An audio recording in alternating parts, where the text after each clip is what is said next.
Nathan arrived at my doorstep on a quiet summer day, carrying a restlessness that seemed out of place in the calm countryside.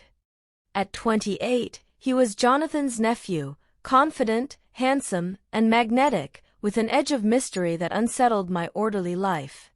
At first, he kept his distance, wandering the woods or reading on the porch, but his quiet presence soon began to shift.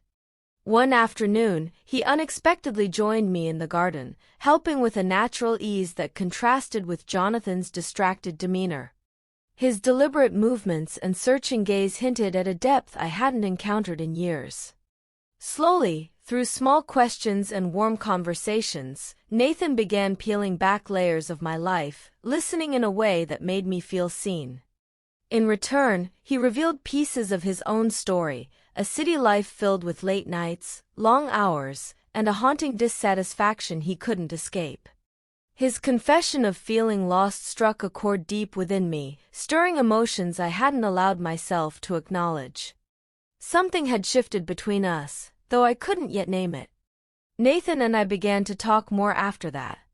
Sometimes about the mundane, weather, books, the quirks of small-town life. Other times, the conversations took unexpected turns, brushing against topics I hadn't thought about in years. There was a spark in his presence, an energy that made me feel alive in a way I hadn't since, well, maybe ever. He had a way of looking at me that was both unnerving and thrilling, like he saw something in me I hadn't even realized was there. I told myself it was nothing, that he was just being kind, that it was all in my head. But the truth? The truth was, Nathan had started to unravel something inside me, something I wasn't sure I wanted to face. And the worst part?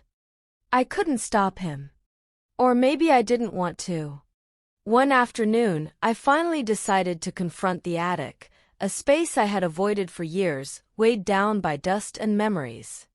As I stood there, overwhelmed by the sheer weight of it all, Nathan appeared in the doorway, his shirt sticking to his skin from the summer heat. "Need a hand?" he asked, a small, knowing smile on his lips. Before I could respond, he stepped inside and effortlessly lifted a heavy trunk, his ease both practical and disarming. His presence made the daunting task feel lighter, though I wasn't sure if it was the physical help or something else entirely. As we worked, we stumbled upon a box of old photographs. Nathan studied each one intently before holding up a picture of me in my 20s. "You were beautiful," he said softly, his green eyes thoughtful. I laughed, brushing it off, but his gaze lingered, not on the photo, but on me. It wasn't just a compliment, it was a moment, a shift, where the space between us felt heavier, charged with something unspoken. I looked away, pretending to focus on the box in front of me, but the truth was undeniable. Nathan had seen something in me I thought was long gone. And for the first time in years, I wondered if maybe he was right.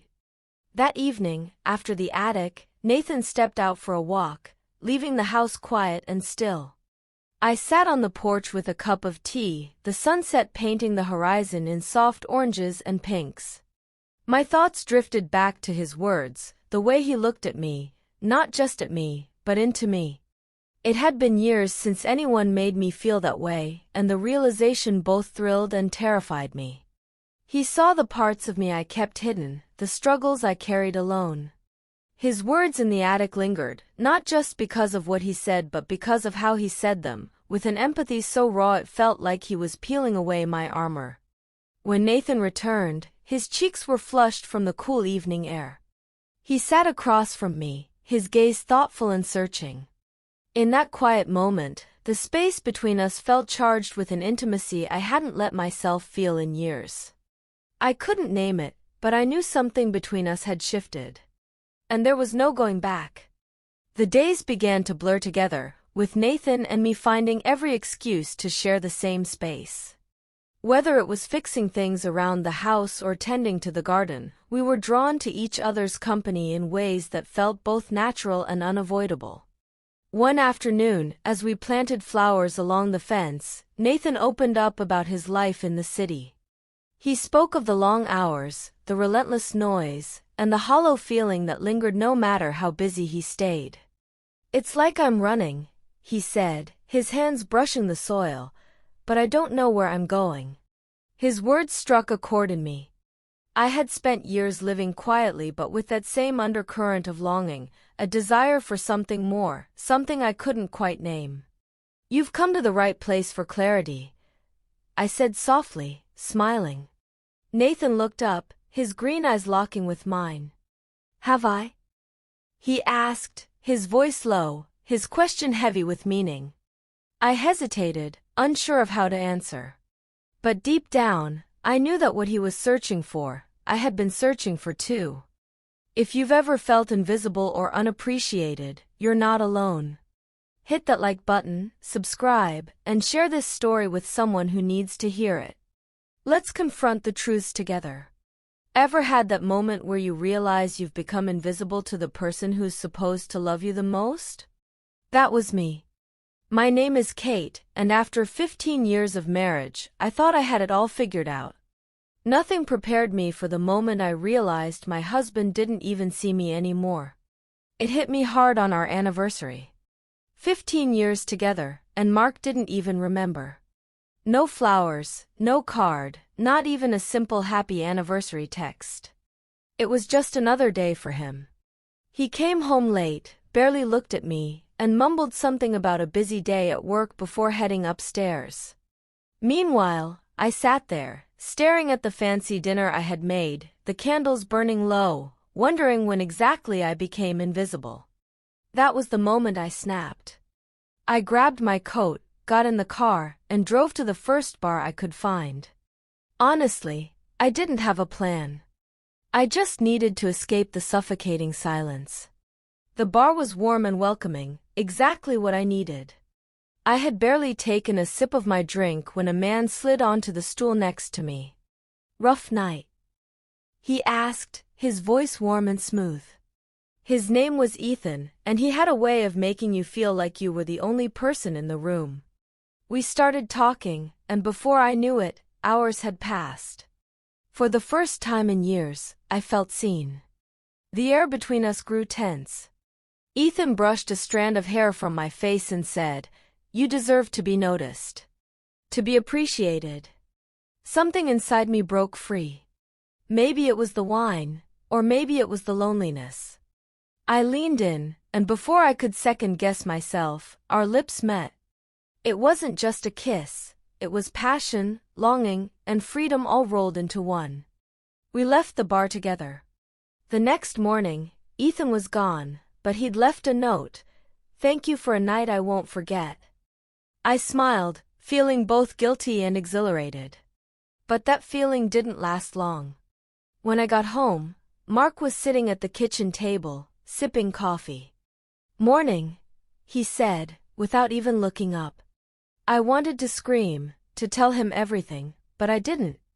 I played the part of the perfect wife, just like always. Later that day, Mark casually mentioned his new business partner. "I have a new business partner, Ethan Parker. We're meeting him today." My blood ran cold. Ethan? My Ethan? Could it be a coincidence?